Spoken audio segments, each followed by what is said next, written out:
Salam Kerahiman. Tanggal 26 Oktober kita akan baca sama-sama dari 1564. Dalam nama Bapa dan Putra dan Roh Kudus. Amin. Yesus, sembunyikanlah aku seperti Engkau menyembunyikan diri di balik rupa hosti yang putih. Demikianlah sembunyikan aku dari mata manusia, khususnya sembunyikanlah karunia-karunia yang dengan begitu murah Kau berikan kepadaku. Jangan biarkan aku memamerkan secara lahiriah apa yang sedang Kau kerjakan di dalam jiwaku. Di hadapan-Mu, oh Imam Ilahi, aku adalah hosti yang putih. Konsekrasikanlah aku dan semoga hanya Engkau-lah yang mengetahui transubstansiasiku. Setiap hari aku berdiri di hadapan-Mu sebagai hosti kurban, dan aku mohon agar kerahiman-Mu turun ke atas dunia. Dalam keheningan dan tak terlihat, aku akan menghampakan diri di hadapan-Mu dalam keheningan yang sangat teduh. Cintaku yang murni dan tak terbagi akan dibakar sebagai kurban. Semoga keharuman cintaku membubung ke tumpuan tahta-Mu. Engkau adalah Tuhan para Tuan, tetapi Engkau berkenan akan jiwa-jiwa yang tak bernoda dan rendah hati. Untuk tanggal 26, saya minta sharing dari salah satu teman-teman kita ya, yang mendengarkan video dari YouTube setiap harinya. Setelah saya minta seorang ibu membaca 1564, dia bertanya seperti ini. Begitu rapuh, lemahnya kondisi orang yang berkelimpahan karunia Tuhan, sampai mohon disembunyikan. Dan dia lanjut baca di 1565. Setelah dia baca 1565, dia juga bertanya, mengapa Tuhan perintahkan orang yang fana mendaraskan doa bagi orang yang sedang menghadapi ajal yang sangat mengerikan? Kenapa Tuhan tidak turun tangan? Jadi pertanyaannya, Tuhan tidak turun tangankah? Ya, itu pertanyaan dari salah satu sahabat kita, teman kita. Baik, saya akan coba cerita, jawab mengenai 1564 ini. Memang di situ dikatakan oleh Suster Faustina, Yesus, sembunyikanlah aku. Seperti Yesus sembunyikan diri di balik rupa hosti yang putih. Jadi di sini Suster Faustina mau kasih tahu dia sangat tidak mau tampil. Dia nggak mau kelihatan. Ya, jadi dikatakan sembunyikanlah aku. Beda dengan kita manusia. Kita ingin tampil ya. Ada orang yang nggak mau tampil. Ada orang yang mau di belakang layar. Tapi hasil kerja dia, apa yang dia lakukan, keberhasilan dia juga ingin diketahui orang bahwa saya berhasil, saya sukses walaupun nggak tampil di depan umum ya.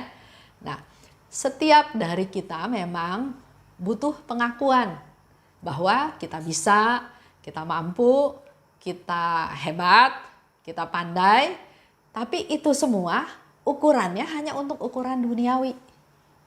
Sedangkan di sini Suster Faustina mau ngajar kita semua bahwa itu semua nggak penting, sehingga dia katakan, sembunyikanlah aku seperti Engkau Yesus menyembunyikan diri di balik hosti putih.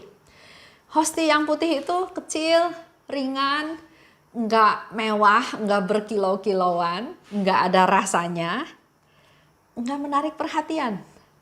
Ya, ini salah satu contoh yang perlu kita tiru, bukan ngejar ketenaran duniawi. Sembunyikanlah dari mata manusia, dikatakan ya. Jadi Suster Faustina juga nggak mau ketahuan bahwa dia itu banyak menerima rahmat dari Tuhan. Dia nggak mau kelihatan oleh teman-temannya. Jadi dia bilang sembunyikan dari mata manusia. Tentang karunia yang begitu murah Kau berikan kepadaku. Begitu banyak karunia yang diterima oleh Suster Faustina dan dia nggak mau orang-orang di sekitar dia tahu. Kenapa dia nggak mau diketahui oleh mata manusia? Karena kalau orang tahu nanti orang muji dia. Ya. Hal yang lain, Suster Faustina bukan orang yang mau pamer, jadi orang lain nggak perlu tahu. Dia juga nggak mau kelihatan hebat. Nah, karunia-karunia yang Tuhan kasih tuh banyak, ya. Kalau kita baca dari diary, karunia yang Suster Faustina itu banyak. Karunia bercakap-cakap dengan Tuhan, dengan Yesus, dengan Santa Santo, dengan Bunda Maria, dengan malaikat. Juga karunia dia bisa baca jiwa, keadaan jiwa seseorang. Dia punya karunia bilokasi, bisa ada di dua tempat di waktu yang sama. Dia bisa punya karunia untuk bernubuat, dia bisa punya karunia untuk mengalami penderitaan Yesus, ya, stigmata rohani. Dia juga punya karunia untuk mendengar suara Tuhan, melaksanakan perintah Tuhan, karunia rendah hati, banyak sekali karunianya. Dan dia bilang dia nggak mau diketahui. Sehingga dikatakan, jangan biarkan aku memamerkannya secara lahiriah. Dia juga tahu dia ini tetap masih manusia. Dia menghindar dari hal tersebut. Karena biasanya contoh yang gampang, banyak juga pewarta yang awalnya ya saya mau mewartakan firman Tuhan, ya, tapi makin lama makin laku, dipanggil ke sana, dipanggil ke sini, sehingga akhirnya harus pilih pergi ke A atau pergi ke B. Nah, pada waktu mempertimbangkan itu, kepentingan pribadinya mulai masuk. Kalau saya pergi ke A, saya dijemput. Kalau ke B, jauh, pergi sendiri, mulai berpikir, saya pilih A aja. Salah, enggak salah juga, tapi mulai ada kenyamanan yang dipakai. Tapi kalau kita berserah pada Tuhan, terserah Tuhan, bukan saya yang menentukan, bukan saya yang menimbang harus ke sana ke sini, tapi misalnya ya, kalau saya sudah diminta ke satu tempat A, kebetulan waktunya bentrok, saya tetap konsisten A. Walaupun pikir, waduh, yang A ini jauh, kecil, pesertanya nggak banyak, sedangkan itu besar, dilayani dengan baik, makin banyak yang dengar, saya makin terkenal. Nah, hal-hal ini yang bisa membuat kita nanti jatuh ke dalam dosa. Sehingga kalau bisa, Suster Faustina mau cari dalam tanda kutip yang aman. Orang lain nggak perlu tahu. Dia nggak mau pamerin kehebatannya secara lahiriah. Ya, kita kembali ingat sifat daging itu lemah. Kita semua manusia masih terdiri dari daging. Sehebat-hebatnya kita bisa jatuh ke dalam dosa. Oleh sebab itu dari awal kita harus punya target. Bukan kemewahan, bukan ketenaran yang menjadi fokus. Tapi melayani Tuhan. Tapi berbuat sedapat mungkin tidak perlu diketahui orang lain. Jadi nggak ada yang muji, nggak ada yang tarik kita ke sana ke sini, nggak ada yang ngangkat-ngangkat kita, wah hebat, bagus dan segala macam. Giliran nggak ada yang puji, mulai kecewa. Kok nggak ada yang puji? Saya salah apa? Saya kurang apa? Ya, ini yang sudah fokusnya ke saya, bukan pada firman yang kita mau wartakan. Lanjut. Nah, kalau bicara pertanyaan tadi, saya coba jawab gini. Biar bagaimanapun, Suster Faustina yang saya katakan tetap manusia. Tetap terdiri dari daging dan roh. Dan daging itu lemah. Bisa mendatangkan masalah. Oleh sebab itu, Suster Faustina bilang, dia menerima banyak karunia dari Allah. Tapi dia nggak mau orang lain tahu. Lebih baik disembunyikan saja. Jadi saya nggak perlu terima pujian, jadi saya juga nggak mau penderitaan saya diketahui. Karena kalau penderitaan saya diketahui, yang positif ya juga positif, yang negatif juga bisa kasih masukan negatif. Contoh yang gampang, seorang wanita, seorang istri ya, suaminya nggak kerja. Dia kerja banting tulang dari pagi, siang, sore, malam. Setiap hari bertahun-tahun bahkan berpuluh tahun. Ketemu sama sahabat lamanya. Sahabat lamanya lebih keren ya.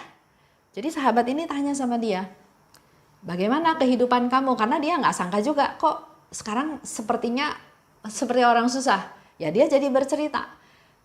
Perjuangan dia, kehidupan dia, dia punya suami yang nggak bekerja, dia harus membiayai suami dan anaknya dan rumah tangganya. Si teman simpati karena teman dekat ya. Aduh, kok kamu menyia-nyiakan waktu kamu? Udah, ceraiin aja orang laki kayak gitu. Cari yang laki lain, cari suami yang lain. Masih banyak kok yang pasti orang baik. Kamu masih muda, ceraiin aja. Itu nasihat. Mungkin tujuannya juga baik. Si teman tadi melihat temannya sengsara, kasihan sekali. Udah cerai aja. Tapi nasihat itu tidak didasarkan pada iman Katolik. Pada firman Tuhan yang dikatakan harus setia dalam pernikahan, dalam untung dan malang. Jadi kesusahan kita, penderitaan kita diketahui orang itu belum tentu menguatkan kita, malah bisa melemahkan kita. Sehingga di sana dikatakan Suster Faustina bilang walaupun dia terima banyak rahmat, dia sembunyikan. Lebih baik jangan ada yang tahu. Karena kalau mereka tahu saya menderita, ada yang simpati, ada yang empati, ada yang bodoh-bodohin dia, sehingga dia bisa goyah ya. Jadi lebih baik orang lain nggak tahu. Dan kalau kita terima banyak rahmat, juga mungkin ada yang iri. Coba, kalau ada yang bilang, misalnya Suster Faustina bilang, saya nanti setelah meninggal jadi santa, saya bisa dengar suara Tuhan. Tuhan ajak saya ke purgatorium, Tuhan ajak saya ke neraka, Tuhan ajak saya lihat saya ini itu. Sementara teman yang lainnya belum tentu merasa happy, merasa iri. Kenapa cuma Suster Faustina yang dapat rahmat itu? Kenapa saya enggak? Ya, jadi enggak ada gunanya hal-hal seperti itu diketahui oleh orang lain. Dan selanjutnya juga pasti waktu kita akan habis untuk ngejelasin ke mereka. Contoh ya, waktu di tahun 1935, Suster Faustina kan diminta oleh Yesus supaya gambar kerahiman ilahi ini dipamerkan, dipublikasikan ya, biar banyak orang lain lihat. Dia bilang sama Pastor Sopocko, permintaan Yesus. Pastor Sopocko bilang, gimana caranya? Tapi Tuhan bikin sedemikian rupa sehingga pada waktu Paskah, Triduum, ternyata gambar itu bisa dipasang. Dan Pastor Sopocko dikasih tugas untuk memimpin misa. Ya, jadi luar biasa kerja Tuhan. Nah, waktu menyiapkan gambar tersebut untuk dihias, untuk dipajang, untuk disiapkan, Suster Faustina juga disuruh lagi sama Pastor Sopocko untuk menyiapkan. Tapi dia nggak boleh ngomong-ngomong.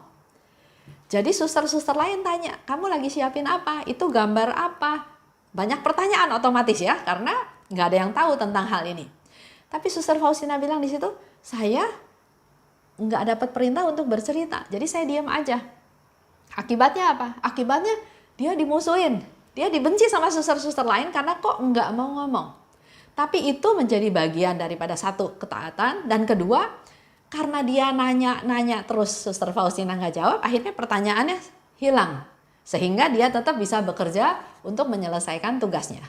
Coba, kalau Suster Faustina cerita, pasti temannya bertanya, kapan terjadinya? Yesus bilang apa? Kenapa gambarnya begini? Kenapa warnanya ini? Kenapa harus dipajang? Mungkin kerjaannya jadi nggak selesai gara-gara menjawab pertanyaan-pertanyaan dari suster-suster tersebut. Itu salah satu contoh ya. Jadi pertanyaan di 1564. Jadi memang menyembunyikan diri walaupun kondisinya orang-orang yang menerima kelimpahan itu rapuh, lemah, menerima karunia Tuhan, tapi dia minta disembunyikan ya. Jadi tadi sudah ada beberapa contoh jawaban yang menurut saya, ya kalau saya jadi Suster Faustina pun pasti saya mau menyembunyikan hal-hal tersebut. Nggak perlu tahu karena pertolongan saya dari Tuhan. Saya nggak butuh pertolongan dari manusia yang lain. Bahkan mungkin mereka nggak menolong, malah mungkin membujuk hal-hal yang lain. Nah, kalau disambung dengan pertanyaan dari 1565, Di situ 1565 itu ceritanya Yesus bilang kepada Suster Faustina, tolong aku menyelamatkan seorang berdosa yang menghadapi ajal. Darahlah bagi dia koronka yang telah kuajarkan kepadamu. Jadi Yesus minta pada Suster Faustina untuk berdoa koronka, untuk menyelamatkan orang yang sedang menjelang ajal tersebut. Nah, kalau dari pertanyaan itu kan dia bertanyanya, Tuhan tidak turun tangankah? Sebetulnya kan kalau Tuhan mau, Tuhan aja kerjain sendiri, nggak usah minta tolong ke Suster Faustina ya. Nah, jawaban saya coba jawab. Pertama, Yesus ingin kita semua manusia, para devosan kerahiman, menjadi pembantunya. Membantu dia untuk menyelamatkan jiwa-jiwa. Kita semua diangkat oleh Tuhan sebagai rekan sekerja Allah untuk bekerja menyelamatkan jiwa-jiwa. Walaupun kita berdosa, tapi Tuhan tetap ingin jadikan kita sahabatnya. Jadi perpanjangan tangannya untuk ikut dalam karya keselamatan. Artinya kita nih orang penting di matanya Tuhan. Walaupun kita berdosa, jangan dosa itu menjadi halangan. Tapi justru kita tetap mau kerja bersama Allah, mau dipakai Allah, mau jadi alatnya Allah. Di dalam aktivitas kita itu, kita juga nanti diproses menjadi semakin hari semakin baik. Semakin dimurnikan melalui segala keadaan yang ada. Betul, kalau Tuhan mau, dia bisa ubah kok batu juga jadi manusia. Tapi dalam hal ini, Tuhan mau melatih kita untuk peduli. Peduli pada orang-orang yang ada di sekitar kita. Kita peka nggak? Kita melihat orang lain susah, kita tergerak nggak hatinya? Dan kalau sudah itu, Tuhan memberikan lagi satu kesempatan kepada kita untuk jadi perpanjangan tangannya. Untuk memberitakan kerahimannya. Itulah alasannya kenapa Tuhan bilang kepada Faustina, tolonglah aku. Jadi Yesus minta tolong kepada kita bukan karena dia tidak berdaya, tapi dia mau supaya kita semua menjadi rekan sekerjanya. Supaya kita semua ikut dalam karya keselamatan untuk menyelamatkan jiwa-jiwa. Jadi kita luar biasa ya. Kita, ibu juga yang bertanya pada saya, menjadi alatnya Tuhan. Dia mau engkau menjadi bagian daripada karya keselamatan. Di satu pihak kita punya masalah, punya tantangan, punya problem, tapi itu semua Tuhan tahu. Dan kalau kita sekarang diajak untuk jadi rekan sekerja Allah, kita lakukan. Selanjutnya urusan kita nanti biar Tuhan yang bereskan. Itu aja untuk hari ini ya. Kita tutup dengan doa. Dalam nama Bapa dan Putra dan Roh Kudus, amin. Allah Bapa yang Maha Baik, terima kasih atas rahmat-Mu yang Kau berikan kepada kami, di mana ternyata Yesus Putra-Mu ingin melibatkan kami, para devosan kerahiman, untuk menjadi rekan sekerja Allah, untuk ikut dalam karya keselamatan, untuk ikut menyelamatkan jiwa-jiwa. Mampukan kami Tuhan untuk kami semakin rajin berdoa koronka seperti yang Tuhan Yesus ajarkan. Sehingga dengan demikian semakin banyak jiwa-jiwa yang kami hantar kepada Tuhan. Biarlah Engkau jamah mereka Tuhan agar mengalami pertobatan, mengalami kerahiman-Mu. Dan untuk kami-kami ini Tuhan, terima kasih karena Engkau mau menyertakan kami dalam karya keselamatan. Bukalah hati kami agar kami menjadi lebih peka, memperhatikan keadaan sekitar, dan menjadi perpanjangan tangan-Mu Tuhan untuk memberitakan kerahiman-Mu. Kami mau berdoa juga secara khusus untuk Ibu Titi yang sudah lebih peduli, yang mau bertanya, yang mau terlibat, dan berkati keluarganya, berkati apapun yang dia lakukan. Karena kami tahu Tuhan, Engkau pasti memenuhi segala apa yang dibutuhkannya. Kemuliaan kepada Bapa dan Putra dan Roh Kudus, seperti pada permulaan sekarang, selalu dan sepanjang segala abad. Amin. Dalam nama Bapa dan Putra dan Roh Kudus. Amin. Salam kerahiman.